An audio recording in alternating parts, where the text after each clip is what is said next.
接下来上场的会是今年的第一位新演员，第一位新人，他来自来风俱乐部。好，加好，加好，加好，加好，加好，加好，赢！好，我们掌声有请浩。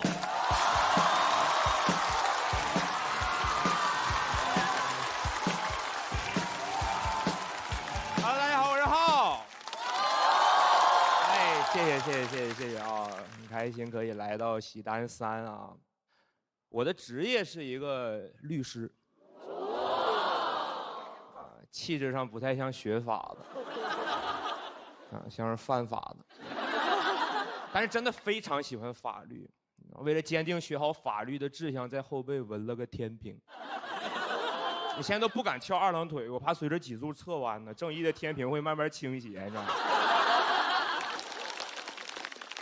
其实东北人吃法律这碗饭不容易，因为我觉得世界上真的很难能有一种口音能像东北口音这样啊，什么威胁到司法的严肃性。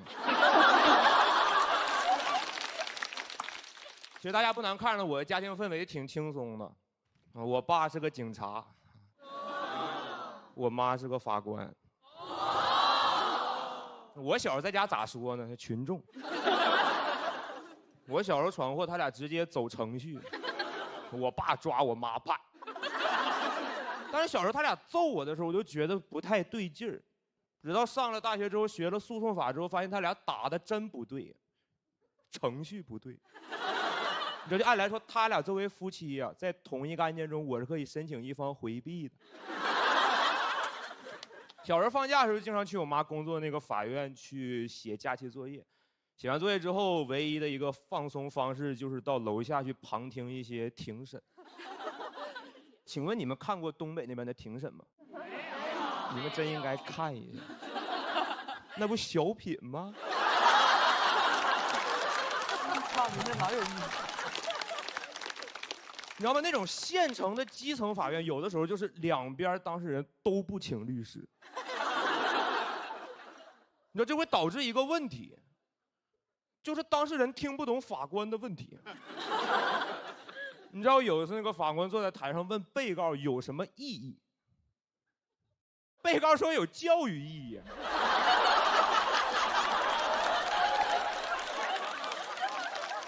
那个法官都懵了，法官说啥玩意儿教育意义？我是问你对原告提出的证据认不认可？被告说啊，那不认可。法官问哪里不认可？被告说心里不认可啊。家里人也希望我走法律这条道路。我高考的时候考到那个西南政法大学。嘿，谢谢。哎，读了4年的法学本科，然后后来又考研，然后考到了四川大学啊。感谢。然后其实刚才讲这些就是想说，其实作为一个法学生，有几件事必须要做。我也一样，我花了1年的时间认真准备，然后高分通过了法考，又花了1年的时间认真实习，然后拿到律师执业资格。现在在我们律所里面也算一个还比较有口碑的脱口秀演员。其实我律师当成这样，我自己都挺失望的，因为很小时候对律师这个行业就特别向往，特别小的时候就已经拜读了这个行业最经典的那部巨作《何以笙箫默》。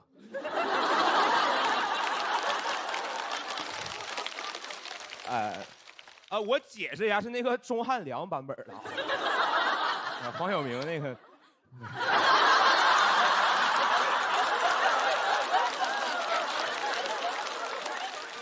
你知道吗？这部剧太让一个想当律师的孩子自卑了。何以琛太帅了，每看一次就感觉跟他之间的差距又多了1分，但是忍不住老想看。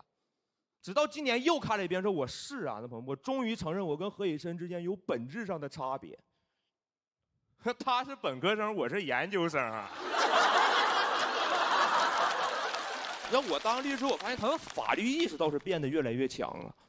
经常咨询我各种各样的法律问题，朋友们我都不爱回答，那都是什么法律问题？那都是伪法律问题。小偷偷小偷算偷吗？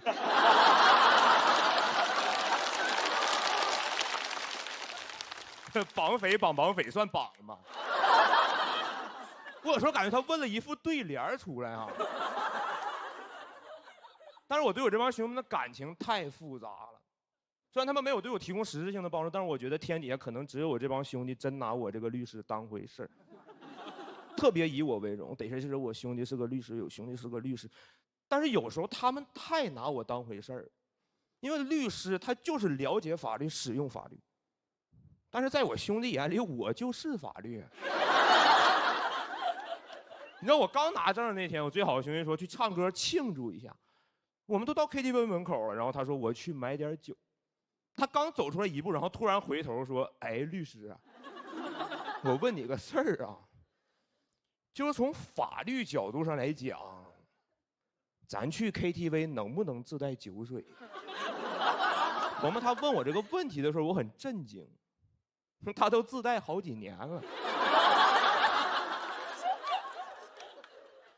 我说从法律角度来说可以带，毕竟消费者有选择商品和服务的自由嘛。我觉得我回答的老帅了，结果我兄弟听完说：“这可是你说的啊。”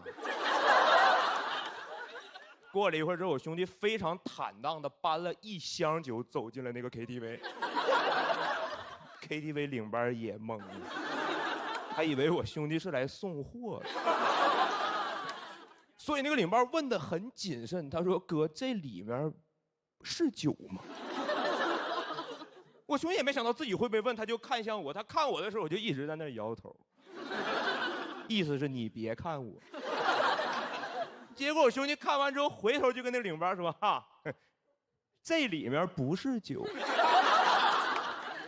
哎呦我那么大4个字，勇闯天涯。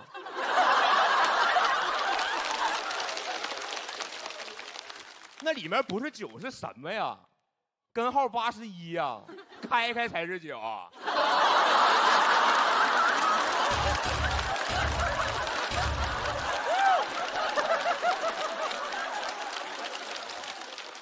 领班说：“对不起，那个咱这儿不可以自带酒水。”我兄弟看着我，他说可以。他是个律师。怎么？他说完这句话之后，我就从那个领班的眼神里读出了跟我心中一模一样的那个疑问，就是他是个律师，跟自带酒水有啥关系呢？我应该用啥关联词呢？哈，因为我是个律师，所以我自带酒水。嘿，虽然我是个律师，但是我自带酒水。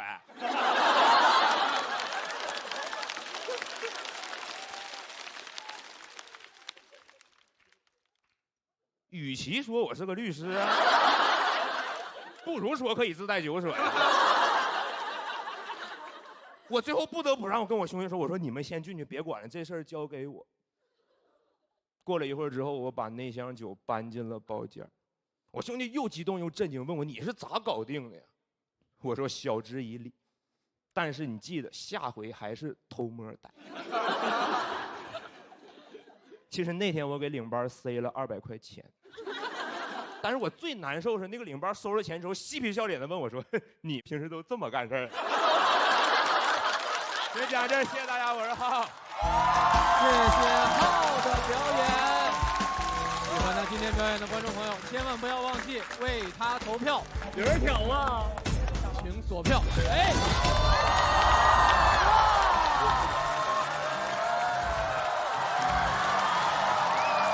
又是一场金牌战。太帅了！跳金牌了！你是金牌律师。金牌律师。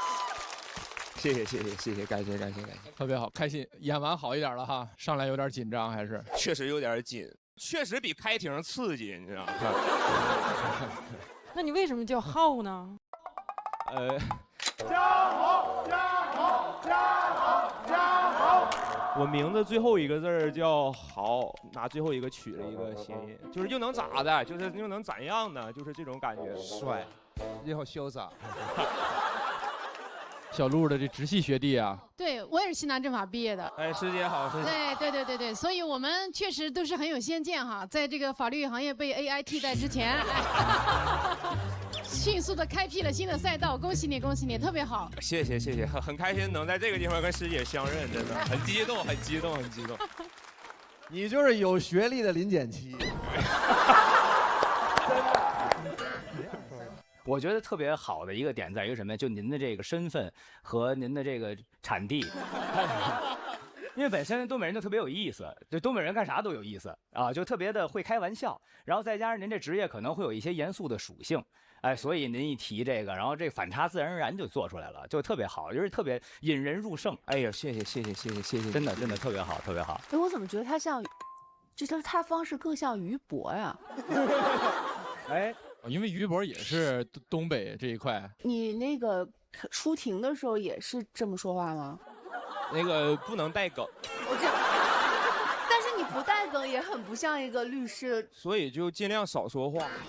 那输了咋办呀？尤其是在南方，我这个一开口其实有点那个不太好赢。那比如这庭上万一是。那个我反对那种是吗？我不知道有没有这环节。开庭的时候有那种开庭东北口音，演出的时候有单口东北口音。你不要试图跟一个律师讨论物品所有权的问题。大家在哇什么？这不就是普通话吗？这不是？这样更帅了。是。你真的很自信，就是你说话那个抻的节奏，你会抻很长，你也不怕。可以抻吗？很感谢今天的观众，他们愿意让我去抻，然后他们给了我信心，我可以等。我觉得今天节奏等是 OK 的。还是你心里也有底气了？这是不是也是有的时候就像做律师，然后辩护的时候想不起词儿来了，抻一下，然后再想想后边的词儿。辩护的时候是有稿子的，你可以照词儿说。但你今天说那个语境，你说在东北打官司，大家在这儿说东北话什么的，我一下想起来了，确实有同感。山东的时候，然后参加朋友的这个婚礼啊什么的，十分庄重的事儿，然后还证婚什么的，你敢保证以后你会一直关心他、爱护他，无论是生病的时候还是就突然。这是什么认真的事儿吗？阴阳怪气的。对。我觉得他的写作能力太强了，因为在我看来，全篇就讲一件事儿，围绕他讲是非常难的。你从头至尾就讲一件事儿，就是法律律师带给我们的打引号的刻板印象和东北这个地域色彩带给我们印象中间的反差。所有的喜剧围绕他这一件事儿来，而且你是有人物有场景，是跨越了20多年的。如果按照你这个文本去拍一部剧的话，拍电影的话，它这画面是有的，而且你带给我们的笑料，有一些笑点是我们等你出梗以后我们笑，还有至少3、4个是我们你说了以后那梗没出呢我们就已经笑了，因为你给我们营造了画面。关于法律的，关于法庭的，关于东北话的，很多的是我们自己脑补的，这个是很高级的笑点。我觉得你的喜剧审美非常好。哎，谢谢老师，谢谢老师。刚才那个根号那个，我确实是他们拍了以后我才拍的，因为我算的比较慢。还是您严谨，怕他犯错啊？我以为您想的是根号81可能是正负9呢，所以这个没听懂。高情商会传染。但是很精彩，而且新朋友上来就开启了金牌挑战，说明至少有200位朋友为他投票。那我们也要看一下后面在备战的朋友有没有人会向浩发起挑战。抢金牌，抢金牌啊！快点！请看大屏幕。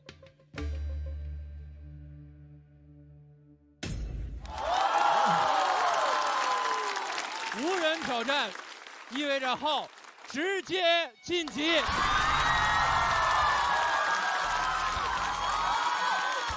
我们看一下他的最终票数，211票，恭喜！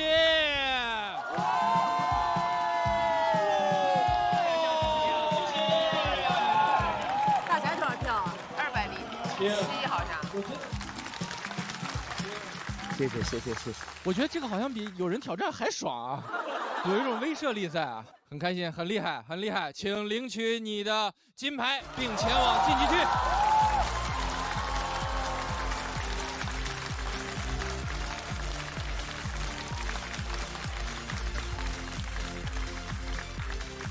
太棒了！我觉得浩拿到这个211真的很棒，因为我们西南政法不是211。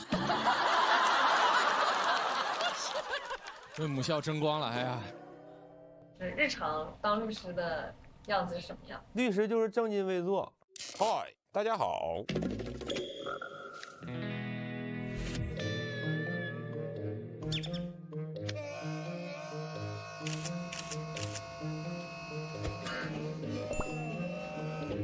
今天早上9点左右的时候，然后因为9点上班，然后9点多去那个屋给我们老大请安，就是介绍一下，这屋就是我们老大的办公室，能看着很豪华，然后这个沙发就是经常睡觉的地方。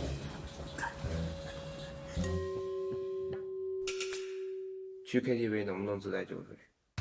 消费者权益保护法第23条，消费者有选择商品和服务的自由，商家也有自己的自由，是不跟你成立这个合同。所以说，作为律师，我们讨论下来的结果，最重要的还是这个是律师这个角度能提出的法律建议。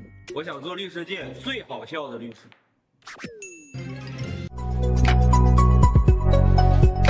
爱情。